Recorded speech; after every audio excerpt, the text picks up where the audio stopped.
اعوذ باللہ من الشیطان الرجیم بسم اللہ الرحمن الرحیم بدیع السماوات والارض انا یکون له ولد ولم تکن له صاحبہ وخلق كل شیء وهو بكل شیء علیم۔ وہ تو آسمانوں اور زمین کا موجود ہے، اس کا کوئی بیٹا کہاں ہو سکتا ہے جبکہ اس کی کوئی بیوی نہیں۔ اسی نے ہر چیز پیدا کی ہے اور وہ ہر چیز کا پورا علم رکھتا ہے۔ ذالکم اللہ ربکم لا الہ الا ہو خالق کل شیء فاعبدوہ وہو علی کل شیء وکیل۔ لوگو، وہ ہے اللہ جو تمہارا پالنے والا ہے، اس کے سوا کوئی معبود نہیں، وہ ہر چیز کا خالق ہے، لہذا اس کی عبادت کرو، وہ ہر چیز کی نگرانی کرنے والا ہے۔ لا تدرکہ الابصار وہو یدرک الابصار وہو اللطیف الخبیر۔ نگاہیں اس کو نہیں پا سکتی اور وہ تمام نگاہوں کو پا لیتا ہے۔ اس کی ذات اتنی لطیف ہے کہ وہ اتنا ہی باخبر ہے، یعنی اس کی ذات اتنی لطیف ہے کہ کوئی نگاہ اس کو نہیں پا سکتی، اور وہ اتنا باخبر ہے کہ ہر نگاہ کو پا لیتا ہے اور اس کے تمام حالات سے خوب واقف ہے۔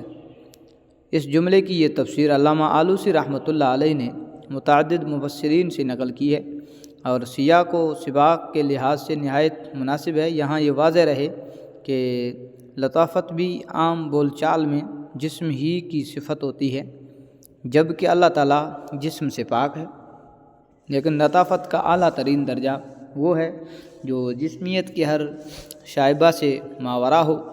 اللہ تعالیٰ کی ذات کو لطیف اس معنی میں کہا گیا ہے۔ قد جاءکم بصائر من ربکم فمن ابصر فلنفسہ ومن عمی فعلیہا وما انا علیکم بحفیظ۔ اے پیغمبر، ان لوگوں سے کہو کہ تمہارے پاس تمہارے پروردگار کی طرف سے بصیرت کے سامان پہنچ چکے ہیں۔ اب جو شخص آنکھیں کھول کر دیکھے گا وہ اپنا ہی بھلا کرے گا، اور جو شخص اندھا بن جائے گا وہ اپنا ہی نقصان کرے گا، اور مجھے تمہاری حفاظت کی ذمہ داری نہیں سونپی گئی، یعنی مجھ پر یہ ذمہ داری نہیں ڈالی گئی ہے کہ تم میں سے ہر شخص کو زبردستی مسلمان کر کے کفر کے نقصان سے بچاؤں۔ میرا کام سمجھا دینا ہے، ماننا نہ ماننا تمہارا کام ہے۔ وَكَذَلِكَ نُصَرِّفُ الْآيَاتِ وَلِيَقُولُوا دَرَسْتَ وَلِنُبَيِّنَهُ لِقَوْمٍ يَعْلَمُونَ۔ اسی طرح ہم آیتیں مختلف طریقوں سے بار بار واضح کرتے ہیں تاکہ تم انہی لوگوں تک پہنچا دو، اور بالآخر یہ لوگ تو یوں کہیں کہ تم نے کسی سے سیکھا ہے، اور جو لوگ علم سے کام لیتے ہیں ان کے لیے ہم حق کو آشکار کر دیں۔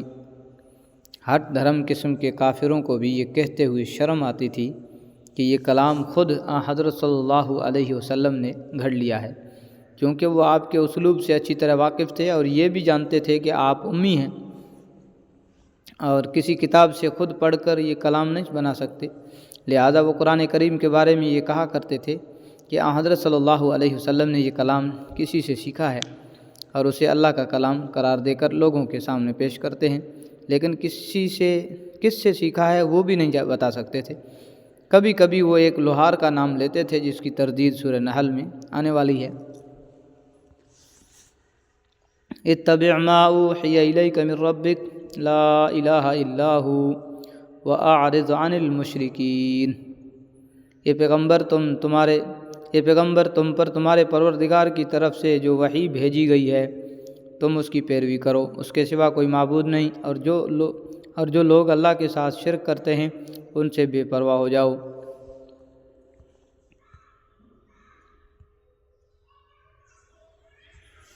وَلَوْ شَاءَ اللَّهُ مَا أَشْرَكُوا وَمَا جَعَلْنَاكَ عَلَيْهِمْ حَفِيظًا وَمَا أَنْتَ عَلَيْهِمْ بِوَكِيلٍ۔ اگر اللہ چاہتا تو یہ لوگ شرک نہ کرتے، ہم نے نہ تمہیں ان کی حفاظت پر مقرر کیا ہے اور نہ تم ان کاموں کے ذمہ دار ہو۔ پیچھے آیت نمبر 35 میں بھی یہ مضمون آ چکا ہے، جس کا خلاصہ یہ ہے کہ اللہ تعالیٰ اگر چاہتا تو سارے انسانوں کو زبردستی ایک ہی دین کا پابند بنا دیتا، لیکن در حقیقت انسان کو دنیا میں بھیجنے کا بنیادی مقصد امتحان ہے، اور اس امتحان کا تقاضا یہ ہے کہ انسان زور و زبردستی سے نہیں بلکہ خود اپنی سمجھ سے کام لے کر ان دلائل پر غور کرے جو پوری کائنات میں بکھرے پڑے ہیں، اور پھر اپنی مرضی سے توحید، رسالت اور آخرت پر ایمان لائے۔ انبیاء کرام ان دلائل کی طرف متوجہ کرنے کے لیے بھیجے جاتے ہیں، اور آسمانی کتابیں اس امتحان کو آسان کرنے کے لیے نازل کی جاتی ہیں، مگر ان سے فائدہ وہی اٹھا سکتے ہیں جن کے دل میں حق کی طلب ہو۔ چونکہ حضرت صلی اللہ علیہ وسلم کفار کے طرز عمل پر مغموم رہتے تھے، اس لیے آپ کو تسلی دی جا رہی ہے کہ آپ اپنا فرض ادا کر چکے ہیں، ان لوگوں کے اعمال کی کوئی ذمہ داری آپ پر نہیں ہے۔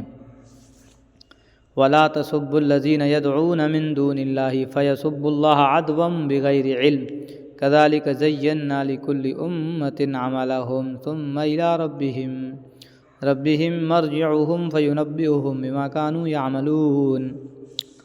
مسلمانوں، جن جھوٹے معبودوں کو یہ لوگ اللہ کے بجائے پکارتے ہیں تم ان کو برا نہ کہو، جس کے نتیجے میں یہ لوگ جہالت کے عالم میں حد سے آگے بڑھ کر اللہ کو برا کہنے لگیں۔ اس دنیا میں تو ہم نے اسی طرح ہر گروہ کے عمل کو اس کی نظر میں خوشنما بنا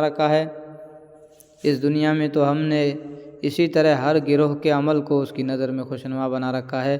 پھر ان سب کو اپنے پروردگار ہی کے پاس لوٹنا ہے، اس وقت وہ انہیں بتائے گا کہ وہ کیا کچھ کیا کرتے تھے۔ اگرچہ جن دیوتاؤں کو کافر و مشرک لوگ خدا مانتے ہیں ان کی حقیقت کچھ نہیں ہے، لیکن اس آیت میں مسلمانوں کو ہدایت دی گئی ہے کہ وہ کافروں کے سامنے ان کے لیے نازیبہ الفاظ استعمال نہ کیا کریں۔ اس کی وجہ یہ بیان کی گئی کہ کافر لوگ اس کے جواب میں اللہ تعالیٰ کی شان میں گستاخی کر سکتے ہیں، اگر انہوں نے ایسا کیا تو اس کا سبب تم بنو گے، اور جس طرح اللہ تعالیٰ کی شان میں خود گستاخی کرنا حرام ہے، اسی طرح اس کا سبب بننا بھی ناجائز ہے۔ اس آیت سے فقہاء کرام نے یہ اصول نکالا ہے کہ کوئی کام بذات خود تو جائز یا مستحب ہو، لیکن اندیشہ ہو کہ اس کے نتیجے میں کوئی دوسرا شخص گناہ کا ارتکاب کرے گا تو ایسی صورت میں وہ جائز یا مستحب کام چھوڑ دینا چاہیے۔ تاہم اس اصول کے تحت کوئی ایسا کام چھوڑنا جائز نہیں ہے جو فرض یا واجب ہو۔ مزید تفصیل کے لیے اس آیت کے تحت تفسیر معارف القرآن کی طرف رجوع فرمائیں۔ یہاں یہ بھی واضح رہے کہ اہل عرب اگرچہ اللہ تعالیٰ کو مانتے تھے اور اصل میں تو وہ خود بھی اللہ تعالیٰ کی شان میں گستاخی کو جائز نہیں سمجھتے تھے، لیکن ضد میں آ کر ان سے ایسی حرکت سرزد ہو جانا کچھ بعید نہیں تھا۔ چنانچہ بعض روایت میں ہے کہ ان میں سے کچھ لوگوں نے حضرت صلی اللہ علیہ وسلم سے یہ بات کہی تھی کہ اگر آپ ہمارے بتوں کو برا کہو گے تو ہم آپ کے رب کو برا کہیں گے۔ یہ در حقیقت ایک ممکن سوال کا جواب ہے، اور وہ یہ ہے کہ اگر کافر لوگ اللہ تعالیٰ کی شان میں گستاخی کریں تو ان کو دنیا میں سزا کیوں نہیں دی جاتی؟ جواب یہ دیا گیا ہے کہ دنیا میں تو ان لوگوں کی ضد کی وجہ سے ہم نے ان کے حال پر چھوڑ رکھا ہے۔ یہ اپنے طرز عمل کو بہت اچھا سمجھ رہے ہیں، لیکن آخرکار ان سب کو ہمارے پاس لوٹنا ہے، تو اس وقت انہیں پتہ چل جائے گا کہ جو کچھ وہ کر رہے ہیں اس کی حقیقت کیا تھی۔ وَأَقْسَمُوا بِاللَّهِ جَهْدَ أَيْمَانِهِمْ لَئِنْ جَاءَتْهُمْ آيَةٌ لَّيُؤْمِنُنَّ بِهَا قُلْ إِنَّمَا الْآيَاتُ عِندَ اللَّهِ وَمَا يُشْعِرُكُمْ أَنَّهَا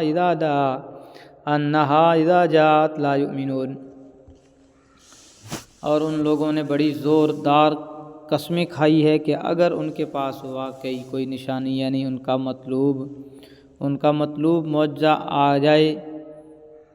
آ جائے تو یقیناً ضرور اس پر ایمان لے آئیں گے۔ ان سے کہو کہ ساری نشانیاں اللہ کے قبضے میں ہیں، اور مسلمانوں تمہیں کیا پتہ کہ اگر وہ معجزے آ بھی گئے تب بھی یہ ایمان نہیں لائیں گے۔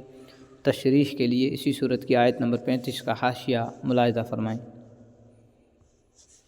وَنُقَلِّبُ أَفْئِدَتَهُمْ وَأَبْصَارَهُمْ كَمَا لَمْ يُؤْمِنُوا بِهِ أَوَّلَ مَرَّةٍ وَنَذَرُهُمْ فِي طُغْيَانِهِمْ يَعْمَهُونَ۔ جس طرح یہ لوگ پہلی بار قرآن جیسے معجزے پر ایمان نہیں لائے، ہم بھی ان کی ضد کی پاداش میں ان کے دلوں اور نگاہوں کا رخ پھیر دیتے ہیں اور ان کو اس حالت میں چھوڑ دیتے ہیں کہ یہ اپنی سرکشی میں بھٹکتے پھریں۔ صدق اللہ العظیم۔